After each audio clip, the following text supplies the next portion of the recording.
there, incredible English learners! Welcome back to another power-packed episode of English Mastery Podcast. I'm Vee, and I'm here with my amazing co-host, James. This is your ultimate destination for mastering English through real conversations that actually help you overcome your biggest speaking challenges. And today, oh my goodness, we're tackling something that probably makes every English learner's heart skip a beat. Absolutely, Vey. Hey everyone, I'm James, and today we're diving deep into one of the most frustrating experiences every language learner faces, that terrifying moment when your mind just goes completely blank while speaking English. You know what I'm talking about, right? You've prepared what you want to say, maybe even rehearsed it multiple times, but then, nothing. Your brain just decides to abandon ship right when you need it most. Haha, James, you've described it perfectly. It's like your brain suddenly becomes this empty void, and all those English words you've been studying just vanish into thin air. And the worst part? It always seems to happen at the most important moments, during job interviews, presentations, or when you're trying to make a good impression. I remember when I was learning German, I had prepared this elaborate story to tell at a dinner party, but when everyone looked at me expectantly, I just stood there like a frozen statue. Oh no, V. That's exactly the kind of situation that makes your palms sweaty and your heart race, isn't it? I had a similar experience during my first business presentation in Spanish. I had practiced for hours, knew my content backwards and forwards, but the moment I saw all those faces staring at me, my mind went completely blank. I ended up saying something like, thank you for, being here today? And then just stood there in awkward silence for what felt like forever. That's both hilarious and totally relatable, James. But you know what's fascinating? This blank mind phenomenon isn't just random bad luck. There's actually a scientific explanation for why it happens. When we're speaking a foreign language, our brains are essentially running multiple complex programs simultaneously. We're processing grammar rules, searching for vocabulary, monitoring our pronunciation, and trying to organize our thoughts coherently. Add some pressure or anxiety to that mix, and it's like overloading a computer system. Exactly, Vey. It's mental multitasking at its most intense level. And here's something interesting. Even native speakers experience this sometimes, especially when they're nervous or in high-pressure situations. But for language learners, it's amplified because we're operating outside our linguistic comfort zone. The fear of making mistakes creates this additional layer of stress that can literally freeze our cognitive processes. It's like having stage fright, but instead of forgetting your lines, you forget your entire language. That's such a perfect analogy, James. And the good news is that once we understand why this happens, we can develop strategies to prevent it and recover when it does occur. One of my favorite techniques is what I call bridge phrases. These are like linguistic lifelines that you can use to buy yourself time when your mind goes blank. For example, instead of panicking, you can say something like, "That's an interesting question. Let me think about that for a moment." Or, "You know what? That reminds me of something important." Oh, I love that concept of bridge phrases, Vey. They're like having a safety net when you're walking on a tightrope. And here's another powerful technique I've discovered, the art of strategic pausing. Instead of filling silence with and ah, which can make you sound unsure, you can use purposeful pauses to collect your thoughts. For instance, if someone asks you about your weekend plans, you could say, well, pause. I'm thinking of trying something new this weekend. And then continue when you've gathered your thoughts. Yes, strategic pausing is so underrated, James. It actually makes you sound more thoughtful and confident rather than flustered. And speaking of confidence, here's something I always tell my students. Practice speaking in low-pressure environments first. Don't jump straight into high-stakes conversations. Start by narrating your daily activities out loud when you're alone. Like, now I'm making my morning coffee. First, I need to grind the beans, then add hot water. It sounds silly, but it trains your brain to form English sentences naturally. That's brilliant advice, Vey. I actually do something similar. I have conversations with my reflection in the mirror. It might sound crazy, but it's incredibly effective.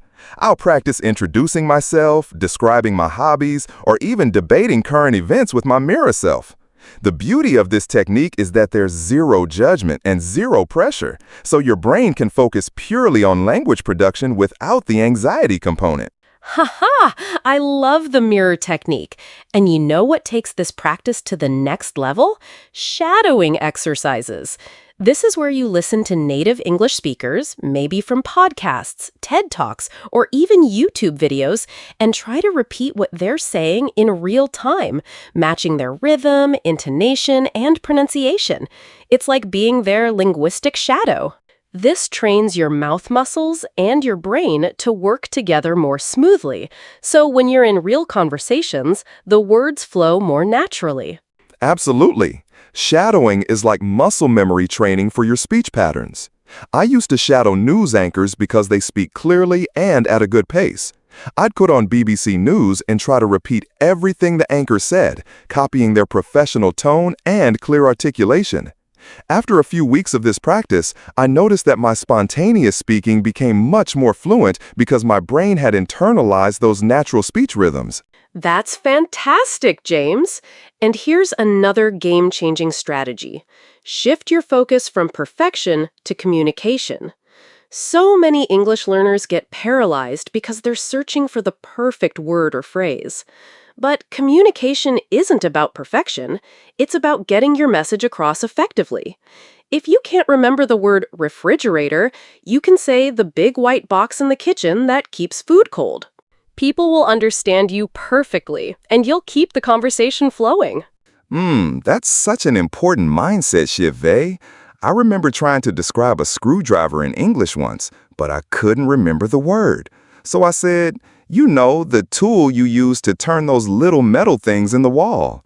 Everyone knew exactly what I meant.